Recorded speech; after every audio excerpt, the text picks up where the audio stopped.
Hi friends, welcome to classic entertainment channel. कैसे हैं आप सब? यकीनन खैरियत से होंगे। और जनाब, हम आपके लिए लेकर आए हैं सिलसिला नॉवेल तेरा फसूही मेरा जुनू ठहरा की एपिसोड 21, जिसको आपके लिए लिख रही हैं आहनू। तो चलते हैं नॉवेल की तरफ। भाभी, ये तस्वीर देखें ज़रा। आप और साहिर भाई कितने ज़बरदस्त लग रहे हैं। जुनैरा पिछले आधे घंटे से पुरजोश सी अपने सेल फ़ोन में बारात और वलीमे के दिन ली गई तस्वीर उसे दिखा रही थी।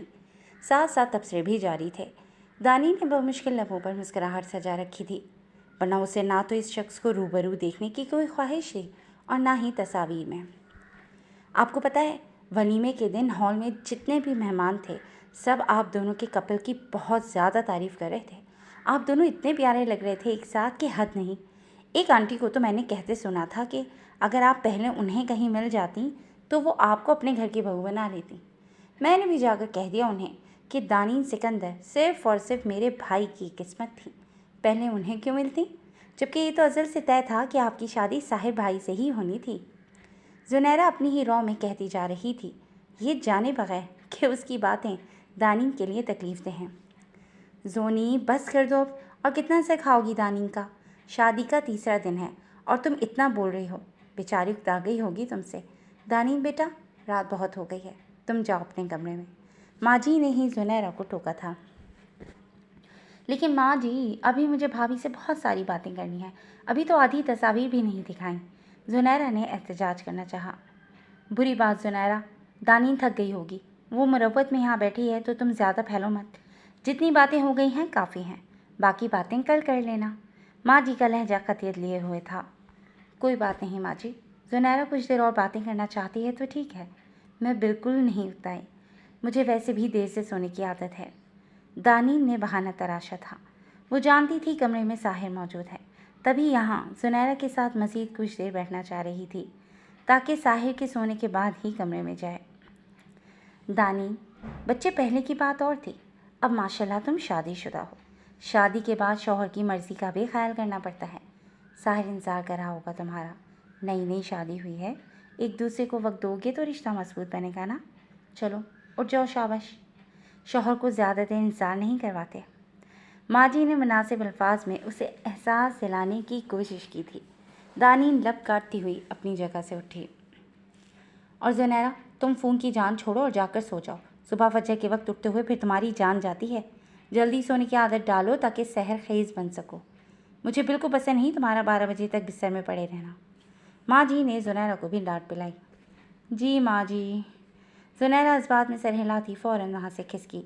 अपने कमरे के दरवाजे के सामने पहुँचकर दानीन ने गहरी सांस भरी, गोया खुद को साहिर का सामना करने के लिए तैयार किया। अल्लाह जी, प्लीज़ वो सो चुका हो। ज़ेर लब दुआ करती वो दरवाज़ा खोलती अंदर दाखिल हुई तो नाइट बल्ब जलता देखकर उसने सुकून का सांस लिया।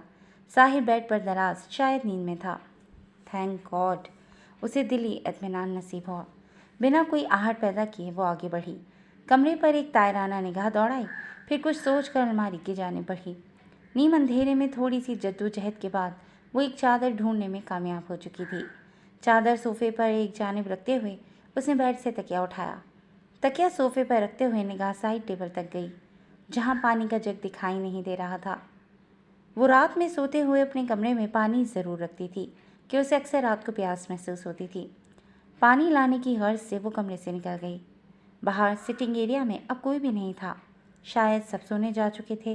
वो सर झटकती किचन की जानिब बढ़ गई। जग में पानी और 7 गिलास लेकर वो वापस आ रही थी जब 2 मुलाजिमों को साहिर के कमरे में दाखिल होते देखा। कमरे का दरवाज़ा खुला था और लाइट भी ऑन थी। वो हैरान सी आगे बढ़ी थी। दरवाजे के करीब उसे रुकना पड़ा।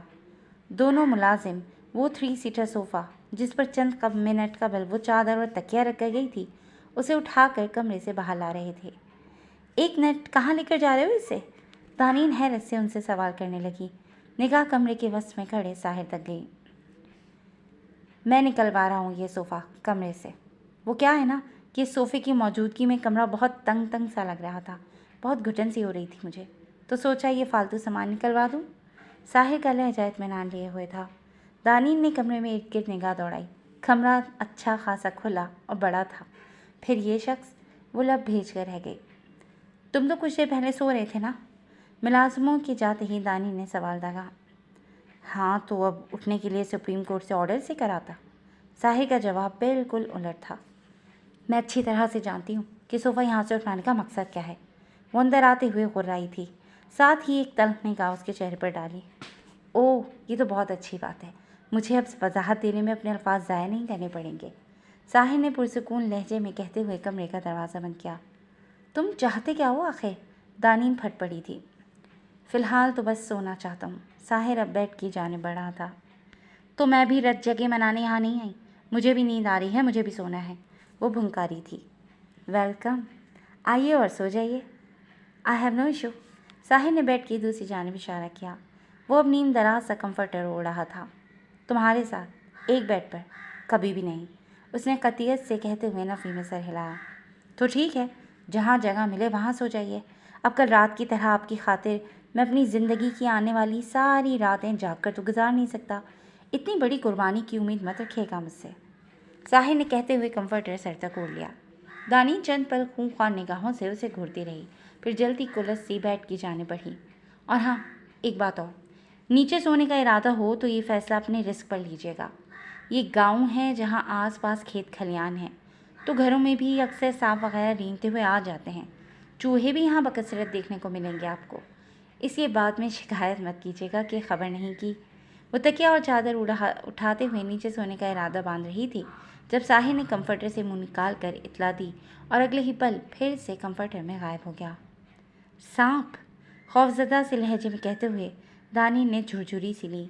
इन चीज़ों का तसव्वुर ही इतना खौफनाक था, और अगर ये सच में उसके सामने आ जाए तो? नहीं, वो बेख्तियार कहती नफ़ी में सर हिला गई। उसकी हालत से लुफ्तंदोज़ होते हुए साहिर ने कंफर्टर के अंदर चेहरा किए मुस्कुराहट दबाई। दानी ने खा जाने वाली निगाहों से उसके दराज वजूद को घूरा। ठीक है, ऐसा है तो ऐसा ही सही। हवेली में बहुत से कमरे हैं, मैं किसी और कमरे में जाकर सो जाती हूँ। फिर सुबह जब माजी समेत सब सवाल करेंगे तो खुद ही जवाब देते रहना उन्हें। वो अचानक कोई फैसला करती तकिया वहीं पटक कर दरवाजे की जाने बढ़ी। साहिर इस नई उफ्ताद पर एकदम मुखलाया, फिर चील किसी तेज़ी से उसकी जाने बढ़ा। आप दूसरे कमरे में नहीं जाएंगी दानी। वो लॉक खोल रही थी जब साहिर ने उसके हाथ पर हाथ जमाते हुए उसे बाहर जाने से रोकने की कोशिश की। तुम रोक लोगे मुझे? रोक कर दिखाओ, चैलेंजिंग अंदाज में कहते हुए दानी ने उसका हाथ झटकते लॉक खोला। दानी प्लीज़, मुझे मेरे घर वालों की नज़रों में शर्मिंदा मत करवाएं। साहिर बमुश्किल जब्त कर पाया था, वरना दानीन का ये अंदाज उसे गुस्सा दिला गया था। ये बात मुझसे उलझने से पहले सोचनी चाहिए थी। सामने से हटो। दानीन का लहजा हठधर्म था। दानीन, मसला क्या है आखिर? क्यों कर रही हैं आप ये सब? साहिर झुंझलाया था। तुम नहीं जानते क्यों कर रही हूँ मैं ये सब? दानीन ने अबरू उचकाते हुए तंजिया लहजा अख्तियार किया। साहिर ने पेशानी मसलते हुए गुस्से को कंट्रोल करना चाहा। वो दानीन के साथ सख्ती से पेश नहीं आना चाहता था, लेकिन ये लड़की उसे सख्ती करने पर मजबूर कर रही थी। आप मुझे एक ऐसे गुनाह की सज़ा दे रही हैं जो मुझसे सरजद ही नहीं हुआ, तहम्मुल से कहा गया था। तो फिर तुम मुझे ये बता दो कि तुम उस रात बड़ी फूफो के घर में यूँ छुपते छुपाते और ज़ख्मी हालत में क्यों आए थे, और वो कौन लोग थे जिनसे तुम बचने की कोशिश कर रहे थे? दानीन ने जानबूझकर यह सवाल किया था कि वो जानती थी साहिर इस सवाल का जवाब नहीं देगा। अगर जवाब देना होता तो शादी की पहली रात ही दे चुका होता। मैं आपके इस सवाल का जवाब अभी नहीं दे सकता दानीन, लेकिन वादा करता हूँ सही वक्त आने पर आपको सब कुछ सच सच बता दूँगा, लेकिन तब जब मुझे आप पर और आपको मुझ पर पूरा भरोसा हो जाएगा। साहिर का अंदाज इस बार संजीदगी लिए हुए था। और वो वक्त कभी नहीं आएगा साहिल लगारी। तुम मुझ पर भरोसा करो या ना करो, लेकिन मैं तुम पर सारी ज़िंदगी भरोसा नहीं करूँगी। दानीन ने उसकी आंखों में आंखें डालकर कहा था। ये तो आने वाला वक्त बताएगा। फ़िलहाल इस बहस को यहीं रोक देते हैं। मैं बहुत थका हूँ, सो प्लीज़ अभी सो जाएं आप भी और मुझे भी सोने दें। साहिर ने बात ख़त्म की। अगर तुम सुकून से सोना चाहते हो तो सोफ़ा वापस मंगवा कर दो मुझे। मैं तुम्हारे साथ बेड शेयर नहीं करूँगी।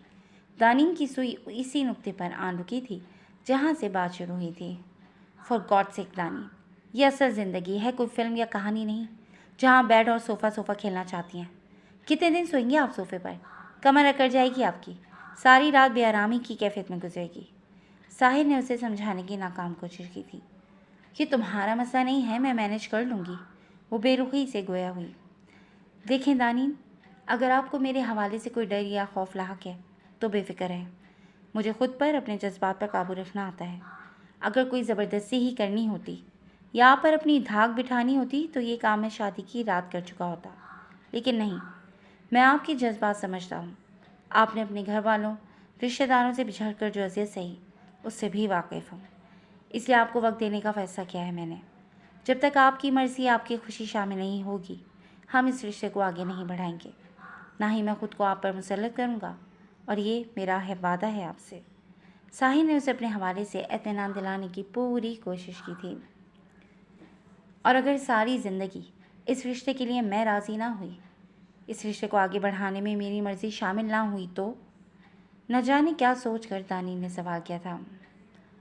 मैं ताउम्र मुंतज़िर रहूँगा आपकी मर्ज़ी का। साहिल का लहजा मजबूत था।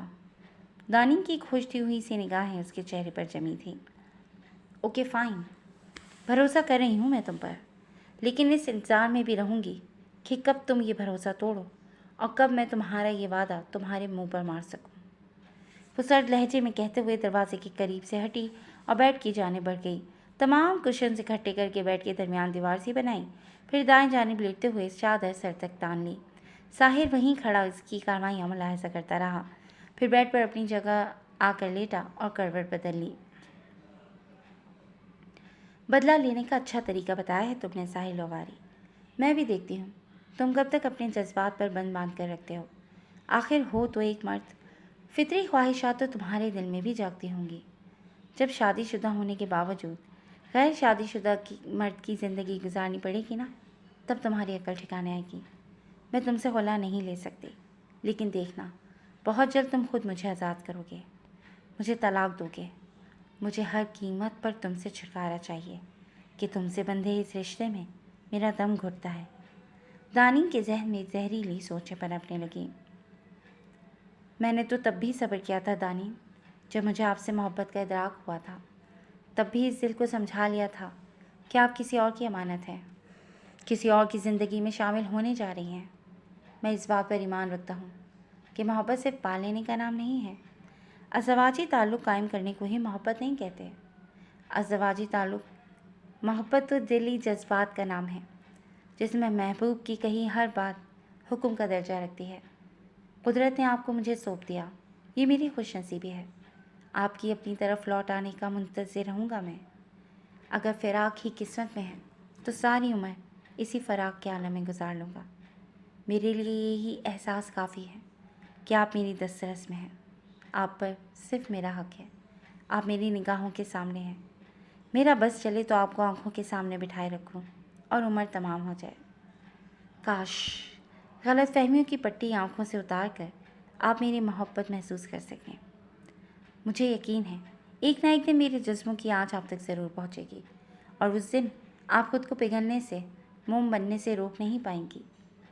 बेड के किनारे लेटा साहिर दिल ही दिल में उसे मुखातिब था। दूर खिड़की के उस पार मौजूद चांद ने भी साहिर के दिल की दुआ सुनते हुए आमीन कहा था। जाती सर्दियों का ठंडा मीठा मौसम था। आसमान पर कभी कभार बदलियां सूरज के साथ अटखेलियाँ करती तो ज़मीन इन बदलियों के साए तले आ जाती। सूरज फिर से इन बदलियों को धकेल कर परे करता, अपनी सुनहरी रोशनी ज़मीन पर फैला देता। वो शदीद बोरियत महसूस करती बाहर सहन में आ निकली, जहाँ धूप में चारपाइयाँ मौजूद थीं। दानी ने एक चारपाई पर बैठकर हवेली में काम करती औरतों को देखने लगी। कहने को ये गांव के लोग थे, लेकिन इस हवेली के मकीनों के ठाट बाट शहर के लोगों से कहीं ज़्यादा थे। पिछले चंद दिनों में उसने नोट किया था कि हवेली की औरतों पर काम का कोई बोझ ना था। फ़कत खाना बनाना घर की औरतों का काम था। बाकी सब कामों के लिए मुलाजमीन रखे गए थे। खाना भी एक दिन बड़ी भाभी बनाती थी और एक दिन छोटी भाभी। सब बहुत अमन सुकून से रहते थे यहाँ। वो जो गांव के लोगों की जहालत, ज़रा सी बात पर लड़ाई झगड़े, घर की ख़वातीन पर बेजा रोक टोक, रोब दबदबा जमाने की कोशिश या मारपीट के बारे में उसने सुना था, वो सब कुछ यहाँ आकर गलत साबित हुआ था। ये सब तो बहुत मोहब्बत करने वाले लोग थे।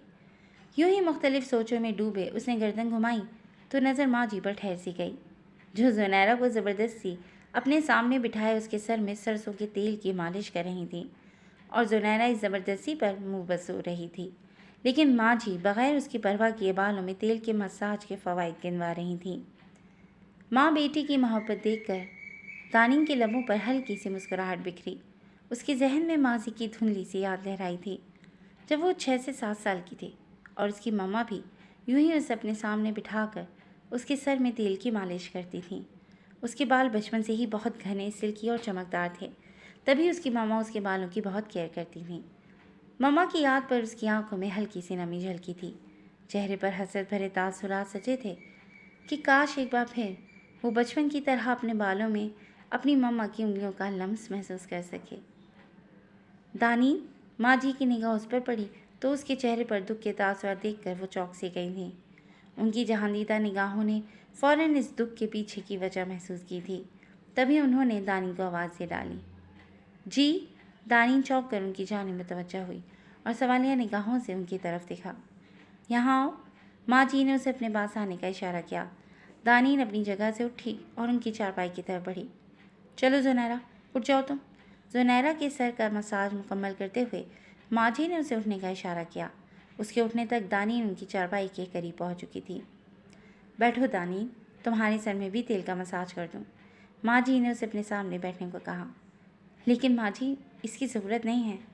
वो समझ ही ना सकी कि क्या कहें उन्हें। यूँ उनके सामने बाल खोल कर बैठना और उनसे बालों का मसाज करवाना, उसे अजीब सी झिझक महसूस हुई थी। अरे क्यों भाई, ज़रूरत क्यों नहीं है? इतने प्यारे बाल हैं तुम्हारे, इनकी हिफाजत भी तो करनी चाहिए। बैठो यहाँ, ज़्यादा देर नहीं लगेगी। माँ जी ने मोहब्बत से कहते हुए बगैर उसकी कोई बात सुने उसे कलाई से थाम कर अपने सामने बिठा लिया। दानीन इनकार कर ही ना सकी थी। दुपट्टा उतार कर रख लो बेटा, तेल लग जाएगा दुपट्टे पर। पुरसुकून होकर बैठो, घर में कोई भी मर्द मौजूद नहीं है, सब बाहर खेतों में हैं और शाम को ही लौटेंगे। माँ जी के कहने पर दानीन ने दुपट्टा उतार कर एक जानिब रख दिया। बालों में नरमी से चलती माँ जी की उंगलियों में कोई जादू था शायद। वो आंखें बंद किए वजूद में उतरते सुकून को महसूस करने लगी। माँ जी वाकई दिल की बहुत अच्छी थीं। उनके जैसी नेक नरम दिल खातून दानीन ने आज तक ना देखी थी। दानीन को शादी की पहली रात माँ जी के हवाले से साहिर के साथ की गई अपनी गुफ्तगू याद आई थी और उसे ढेरों शर्मिंदगी ने आन घेरा था। सिर्फ माँ जी ही नहीं, इस घर के तमाम अफराद उसके साथ बहुत नरमी, बहुत मोहब्बत से पेश आते थे। माँ जी का खुसूसन उसके साथ रवैया बहुत ही मेहरबान था। शायद इसलिए कि वो उनकी मरहूम दोस्त की बेटी थी, या शायद इसलिए कि उनके लाडले बेटे की बीवी थी। वजह चाहे जो भी थी, लेकिन दानीन को उनकी अपने लिए फ़िक्र और मोहब्बत अच्छी लगी थी। यूँ लगा था जैसे मम्मा के जाने के बाद ज़िंदगी में जो खला आया था वो अब आहिस्ता आहिस्ता पुर हो रहा था। न जाने कितने अरसे बाद आज उसके दिल को करार आया था। वजूद एकदम हल्का फुल्का सा महसूस होने लगा था। वो माँ जी की उंगलियों से उतरती मोहब्बत को अपने पूरे वजूद में घुलता महसूस कर रही थी। तभी हवेली के गेट से साहिर अंदर दाखिल हुआ था। वो उछलत में था कि उसे बाहर आज़र भाई को डीजल देकर आना था, लेकिन हवेली में दाखिल होते ही निगाह जिस मंजर से आशना हुई वो मंजर उसे ठिठकने पर मजबूर कर गया था। वो बेखुद सा इस परी चेहरे को देखे गया जो हर चीज़ से बेगाना आंखें बंद किए बैठी थी। चेहरे पर सुकून ही सुकून था। उसका ये सुकून साहिर के दिल को भी सुकून दे गया था। अरे साहिर, तुम कब आए? माँ जी की निगाह उस पर पड़ी तो वो बेसाख्ता सवाल कर गईं। इस सवाल पर जहाँ साहिर ट्रांस की कैफियत से निकलता खजल हुआ, वहाँ दानीन ने भी तेज़ी से आंखें खोलते हुए उसे देखा और फिर सिर से दुपट्टा पकड़कर शानों पर फैलाया। कुछ नहीं माँ जी, डीजल लेना आया था। दानीन के चेहरे पर आते जाते मुख्तलिफ रंगों को बगौर देखते हुए साथ बेनियाज सा बताकर वहाँ से चला गया। दानीन ने सुकून का सांस लिया। ये लो, तेल की मालिश तो हो गई, अब 2 से 3 घंटे ठहर कर नहा लेना, तब तक तेल बालों में जज्ब हो जाएगा। और हाँ, नहाकर कोई अच्छा सा कामदार सूट पहनना। बेटा, तुम नई नवेली दुल्हन हो, ऐसे सादा लिबास पहनने के लिए उम्र पड़ी है। अभी कामदार लिबास पहनो, सजो सवरो, मेकअप किया करो, ताकि शौहर के दिल पर राज कर सको। यही शुरू के दिन होते हैं शौहर को अपनी तरफ माइल करने के, उसके दिल में अपनी जगह बनाने के। मर्द को भी सवरी औरत बहुत भाती है। अपने शौहर के लिए बनाओ सिंगार नहीं करोगी तो फिर किसके लिए करोगी? वैसे भी गांव की औरतें हवेली आती जाती रहती हैं। मैं नहीं चाहती कि किसी को कोई बात बनाने का मौका मिले। माँ जी ने नरम लहजे और मुनासिब अल्फाज में उसे समझाया था। वो चंद दिन से देख रही थी कि तानीन बहुत सादा हुलिये में रहती थी। मेकअप के नाम पर लिपस्टिक तक नहीं लगाती थी। जी, तानीन बमुश्किल जज्बात में सर हिला पाई। खुश रहो बच्चे, अल्लाह उम्र दराज करे, खुशियाँ सलामत रखे। माँ जी ने ढेरों दुआओं से नवाजा था उसे। दानीन के दिल से हुक सी उठी। खुशियाँ तो न जाने क्यों रूठ सी गई थी उससे। ज़िंदगी एक के बाद एक दुख से दो चार कर रही थी उसे। और अब जिस इंसान को उसके लिए चुना गया था, उसकी हमसफ़री में शायद कोई खुशी उसके करीब फटके भी नहीं। वो अज़ियतनाक सोचों को हमरा लिए अंदर की जाने बढ़ गई। दानीन, साहिर उठा नहीं अभी तक? तबीयत तो ठीक है ना उसकी? माँ जी ने फिक्रमंदी से सवाल किया। साहिर सहरखेज़ी का आदी था। आज सुबह के 11 बज रहे थे और उसने अभी तक झलक ना दिखलाई थी। जी माँ जी, रात को लेट सोए थे तो बस इसीलिए। दानीन ने बात करते करते माँ जी की तरफ देखा। जब उनके साथ बैठी बड़ी भाभी की मायने खेज निगाहों ने उसकी बोलती बंद करवाई। वो बात अधूरी छोड़ती खचल से सर झुका गई। लो, साहिर का नाम लिया और उसने अपनी शक्ल दिखा ही दी। बहुत लंबी उम्र है बेटा तुम्हारी। माँ जी की निगाह साहिर पर पड़ी तो वो कह उठी। दानीन की इस जाने पुश थी, तभी वो उसे देख नहीं सकी थी और ना ही देखने की चाह थी। क्या हुआ साहिर, गर्दन क्यों मसल रहे हो? छोटी भाभी ने उसे गर्दन मसलते देखा तो सवाल कर गई। पता नहीं भाभी, बल पड़ गया शायद, गर्दन सीधी नहीं हो रही। माँ जी, गर्दन का मसाज कर दें प्लीज़, ताकि ये हिलने के काबिल तो हो सके। लहजे में हल्की सी तकलीफ़ का आंसर लिए वो माँ जी की चारपाई पर जा बैठा। तेल से गर्दन का मसाज करवाना था, शायद तभी वो शर्ट पहनकर नहीं आया था। स्याह ट्राउज़र के साथ सफ़ेद बनियान पहने उसके मसल्स नुमाया हो रहे थे। दानीन उसका सामना करने से बचने के लिए उठी। कमरा खाली हो चुका था तो अब उसका कमरे में जाने का इरादा था।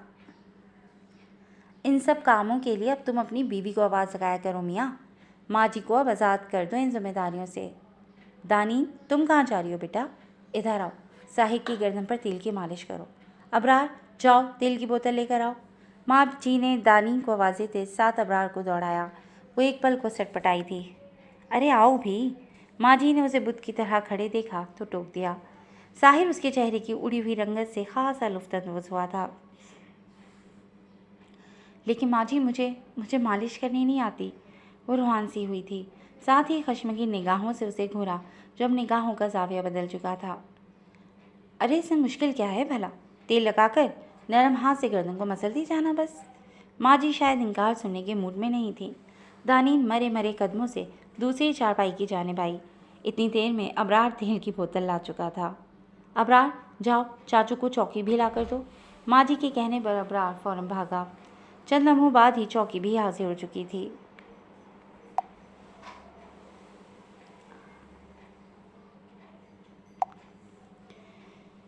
साहिर माँ जी की चारपाई से उठा, चौकी थाम कर उस चारपाई के नज़दीक नीचे रखी जहाँ दानी बैठी थी, फिर खुद चौकी पर बैठ गया। चलें बेगम साहबा, मसाज शुरू करें, लेकिन ध्यान से। गर्दन का मसाज करना है, गर्दन नहीं दबानी। वो दानी के दिल की बात को ज़बान देते हुए मज़े से कहता आंखें बंद कर गया। दानी लब भेज कर रह गई। फिर माँ जी और भाभी को अपनी जान मुतवज्जा देखा तो चेहरे के तासुरात नॉर्मल करती तेल उंगलियों की मदद से गर्दन पर लगाने लगी। बस हो गया? मसाज करते हुए 10 मिनट गुजरे थे जब दानी ने हाथ खींचा। अरे नहीं, अभी कहाँ, अभी दर्द बाकी है। साहिर मज़ीद कुछ देर उसके लम्स को महसूस करने की ख्वाहिश को दबा नहीं पाया था। दानी झंझा कर रह गई थी इस सूरत हाल पर, लेकिन सबके सामने उसे खरी खरी सुना भी नहीं सकती थी। कमरे में उन दोनों का एक दूसरे के साथ जैसा भी रवैया था, लेकिन कमरे के बाहर दोनों नॉर्मल कपल की तरह ही रह रहे थे। वो बेदिली से मसाज कर रही थी जब साहिर ने सबको बातों में मगन देखते हुए उसका हाथ थामा। दानीन उसकी इस हरकत पर चौंकी। ये क्या बदतमीज़ी है? वो दबी दबी आवाज़ में बोली। इसे बदतमीज़ी नहीं, मोहब्बत कहते हैं बीवी। कमरे में तो जंगली बिल्ली बनी रहती हैं आप, करीब भटकने भी नहीं देती। यहाँ हाथ थामने का मौका मिला है तो मैं क्यों ज़ाया करूँ? साहिर के लहजे में शरारत थी। हाथ छोड़ो मेरा, दानीन हो रही। छुड़वा सकती हैं तो छुड़वा लें। उसका लहजा पुरलुफ्त था। दानी ने बेबसी से आसपास देखा, कोई भी उनकी जाने मुतवज्जा नहीं था। उसे हाथ छुड़ाने की कोशिश की थी, लेकिन साहिर की गिरफ्त मज़ीद मजबूत हो गई थी। दानी को हाथ छुड़ाने का एक ही रास्ता दिखाई दिया था और अगले ही पल उसके दांतों के निशान साहिर के हाथ पर छप चुके थे। आउच! साहिर तकलीफ से बलबला उठा था। दानीन से ऐसी बचकाना हरकत की उम्मीद हरगिज़ नहीं थी उसे। क्या हुआ? साहिर की हल्की सी चीख बाकी सबको अपनी जानिब में तवज्जो कर गई। सबके यूं अपनी जानिब देखने पर दानीन गड़बड़ा कर रह गई थी। कुछ नहीं, चींटी ने काट लिया। साहिर ने बहाना बनाते हुए उन्हें टाला। हद है, चींटी के काटने पर ऐसा वावेला। माँ जी ने ताज्जुब से उसे देखा। जी वो चींटी शायद काफ़ी जहरीली थी। साहिर के लहजे में फिर से शरारत उमड़ आई थी। आइंदा मेरे साथ उलझने से गुरेज करना, वरना ये जहर तुम्हारी जान भी ले सकता है। दानीन ने सरगोशी के से अंदाज में वार्निंग दी। फिर तेल की बोतल थामते हुए चारपाई से उठी और एक पल का भी तवक्कुफ किए बगैर अंदर चली गई। साहिर, ये लो। वो सब रात के खाने के लिए दस्तरखान पर बैठे आज़र भाई के मुंतज़िर थे जब आज़र भाई ने एक लिफाफा लाकर साहिर को दिया। ये क्या है भाई? साहिर ने हैरत से पहले उन्हें और फिर लिफाफे को उलट पलट कर दिखा। खुद खोल कर देख लो। आज़र भाई ने निश्चित संभाली और साहिर ने लिफाफा खोला। टिकट्स? लेकिन किस लिए भाई? साहिर ने नासमझी से आज़र की जानिब देखा। अरे भाई, तुम दोनों के हनीमून के टिकट्स हैं। शादी के बाद घूमने फिरने नहीं जाना क्या? जितनी दावतें निमट गई काफ़ी हैं, बाकी आकर भुगताना। अभी कल रात तुम और दानीन अपने हनीमून ट्रिप के लिए शुमाली इलाका जा रहे हो। मैंने सारे इंतजाम मुकम्मल कर लिए हैं। मुराद से भी बात हो गई है मेरी। वो कालाम में मौजूद हमारे कॉटेज की सफाई सुथराई का सारा काम मुकम्मल कर चुका होगा। तुम दोनों उस कॉटेज में ही रहोगे कि होटल्स का मुझे बिल्कुल भरोसा नहीं। वहाँ कैमरे नस्ब होते हैं। अपने कॉटेज में रहोगे तो हमें भी तसल्ली रहेगी और तुम दोनों की प्राइवेसी भी डिस्टर्ब नहीं होगी। आज़र भाई ने उन्हें तफसील से आगाह किया। उनकी बात पर दानीन के चेहरे का रंग बदला था, जो साहिर की निगाहों से पोशीदा नहीं रह सका था। इस सब की ज़रूरत नहीं है भाई। वैसे भी मेरे पास इस सब के लिए वक्त नहीं है। मैं 1-2 रोज़ में इस्लामाबाद जा रहा हूँ। वहाँ बिज़नेस सेटअप करना है मुझे। साहिर दानीन की दिली कैफियत से बखूबी वाकिफ़ था, तभी मुनासिब अल्फाज ने मना किया। लिफाफा एक जानिब रखता अब वो खाना शुरू कर चुका था। ऐसे कैसे ज़रूरत नहीं है इस सब की? और बिज़नेस को तो अभी तुम भूल ही जाओ साहिर। मैं बहुत दिन से तुम्हारी लापरवाही देख रही हूँ। अपनी बीवी को तवज्जो दो, उसे तुम्हारे वक्त की ज़रूरत है। काम के लिए तो सारी उम्र पड़ी है। ये दिन तुम दोनों के लिए बहुत ख़ास हैं। एक दूसरे के साथ ज़्यादा से ज़्यादा वक्त गुजारो, एक दूसरे को समझो, एक दूसरे को जानो, क्योंकि यही वो दिन होते हैं जब मियाँ बीवी का रिश्ता मजबूत बनता है। तुम दोनों कल हनीमून पर जा रहे हो। तुम्हारे सर पर काम की धुन सवार है। इसका ये मतलब नहीं कि तुम बीवी के सारे जज्बात ही रोन डालो। इसके भी कुछ ख्वाब हैं, कुछ ख्वाहिशात हैं। तुम्हारे साथ घूमना फिरना चाहती होगी वो, बहुत सा वक्त गुजारना चाहती होगी तुम्हारे साथ। अपनी बीवी के जज्बात का एहतराम करना चाहिए तुम्हें। वैसे भी आज़र और आशिर अपनी बीवियों को हनीमून पर लेकर गए थे। तुम और दानीन भी जाओगे। मैं नहीं चाहती कि दानीन के दिल में कोई खालिश रह जाए। कल को अगर वो आज़र और आशिर के हनीमून की तस्वीरें देखेगी तो क्या गुजरेगी उस पर? उसके दिल में हसरत तो सर उठाएगी ना कि काश वो भी उनकी तरह अपने शौहर के साथ घूमने फिरने जाती। उसकी हर ख्वाहिश, हर हसरत बिना कहे पूरे करना तुम्हारा फ़र्ज़ है, और इस मामले में मैं किसी भी किस्म की कोई कोताही माफ़ नहीं करूँगी। माँ जी का लहजा बारोब और सख्त था। बहू बेटियों के मामले में वो ऐसी ही थी। गांव का हर फर्द माँ जी की बहुओं को खुशकिस्मत गर्दानता था कि उन्हें इतनी अच्छी सास मिली जो माँ से बढ़कर प्यार करती है, उनका ख्याल रखती है। सुन लिया तुमने साहिब? दोबारा मुझे कोई एतराज़ सुनने को ना मिले। दानीन, खाना खाकर कमरे में जाओ। ज़ुनैरा पैकिंग में तुम्हारी मदद करवा देगी, माँ जी ने हुक्मिया लहजे में कहा। जी माँ जी। साहिर सर झुका गया कि माँ जी ने कुछ कहने सुनने की गुंजाइश ही नहीं छोड़ी थी। मैं तुम्हारे साथ कहीं नहीं जाऊंगी। तन्हाई मिलते ही दानीन साहिब पर चढ़ दौड़ी थी। इस इंसान के साथ यहाँ एक कमरे में रहना मुश्किल था, वहाँ अकेली वो उसके साथ? नहीं, हरगिज़ नहीं। उसने सोच लिया था, चाहे कुछ भी हो जाए वो हनीमून ट्रिप पर हरगिज़ नहीं जाएगी। मुझे क्यों कह रही हैं ये बात? जाकर माँ जी से कहें। किसी फाइल को देखते हुए साहिर का लहजा बेतासर हुआ था। वो जानता था दानीन की तरफ से ऐसा रद्द-ए-अमल ज़रूर आएगा। मैं क्यों कहूँ? तुम जाकर इनकार करो उन्हें। दानीन का लहजा सख्त था। साहिर ने एक सुलगती हुई सी निगाह उसके वजूद पर डाली। मोहतरमा, अगर आपकी हिस्स साथ ठीक काम करती है तो आपको इल्म होगा कि मैंने इनकार करने की कोशिश की थी, लेकिन माँ जी ने बड़ी शिद्दत से मेरे इस इनकार को रद्द कर दिया। इनफैक्ट आपकी फ़िक्र में घुलते हुए खुद अपने बेटे को ही बुरी तरह डांट दिया। साहिर के लहजे में भी गुस्सा था। मुझे कुछ नहीं पता, मैं बस इतना जानती हूँ कि हम दोनों एक साथ किसी ट्रिप पर नहीं जाएंगे। दानीन का लहजा हतमी था। ठीक है, फिर आप बता दें कोई हल, कैसे इस ट्रिप को कैंसिल करूं? साहिर ने सवालिया निगाहों से इसे देखा। तुम घर वालों को कुछ मत बताओ, हम लोग यहाँ से ट्रिप के लिए ही निकलेंगे, लेकिन तुम इस्लामाबाद चले जाना अपने काम के लिए और मैं खाला के पास रुक जाऊँगी। दानी ने फ़ौरन आइडिया पेश किया। मैडम, आप शायद भूल रही हैं, आपकी जो खाला हैं वो माँ जी की सहेली भी हैं। तकरीबन हर रोज़ टेलीफोनिक गुफ्तगू होती है उनकी। आप उनके पास जाएंगी तो उसी दिन ये खबर यहाँ पहुँच जाएगी कि हम ट्रिप पर नहीं गए। वैसे भी माँ जी को इतना मासूम और भोला समझने की गलती मत कीजिएगा।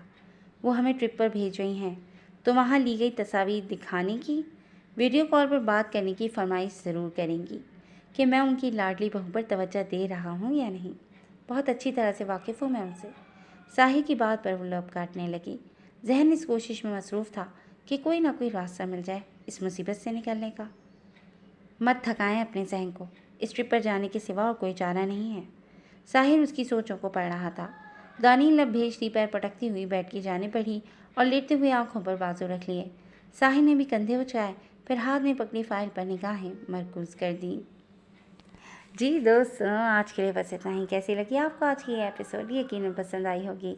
हमें अपने कमेंट सेक्शन में अपनी कीमती राय से ज़रूर आगाह कीजिएगा और जुड़े रहिएगा क्लासिक एंटरटेनमेंट चैनल के साथ। और हाँ, हमारे चैनल को लाइक और सब्सक्राइब करना हरगिज़ ना भूलें ताकि हमारी कोई भी एपिसोड आप मिस ना कर सकें। नेक्स्ट एपिसोड तक के लिए बाय।